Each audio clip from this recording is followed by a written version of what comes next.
Here comes the Old English literature. The Old English literature is also called the Anglo-Saxon. It's difficult to give exact dates for the rise and development of the language, because it doesn't change suddenly, but perhaps it's true to say that the Old English was spoken from about 600 to 1100. But why we are interested in Old English? Well, the Old English literature gives us a picture of life in those old days. It tells us of fierce fights, brave deeds, and the speeches of the leaders, the suffering of the men. It describes their life in the whole, and the terrible creature they had to fight. The Old English literature is followed by the Middle English literature, where we deal with the father of the English poetry, Chaucer. But why he is considered as the father of the English poetry? Well, it was much easier to read Chaucer than to read anything written in Old English. Chaucer was not just a poet, but he travels and made a good use of his eyes, and the people he describes in the Canterbury Tales are just like living people.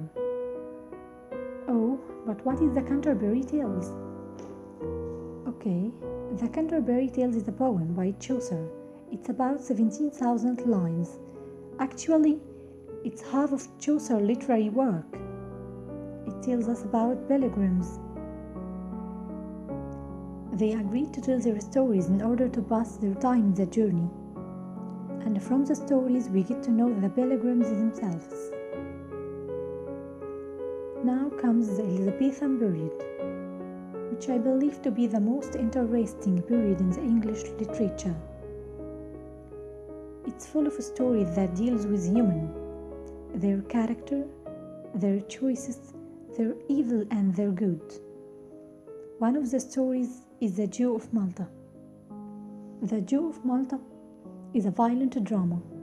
The governor of Malta taxes the Jews, but Barabbas, a rich Jew, refuses to pay. His money and house are taken from him. As a result, he begins a life of violence. He poisons his own daughter and causes the death of her beloved. He helps the Turks when they attack Malta, and so they make him governor. But he decided to kill all the Turkish officers. He arranges the floor of a big room can be made to fall suddenly and then invite them to meal in it.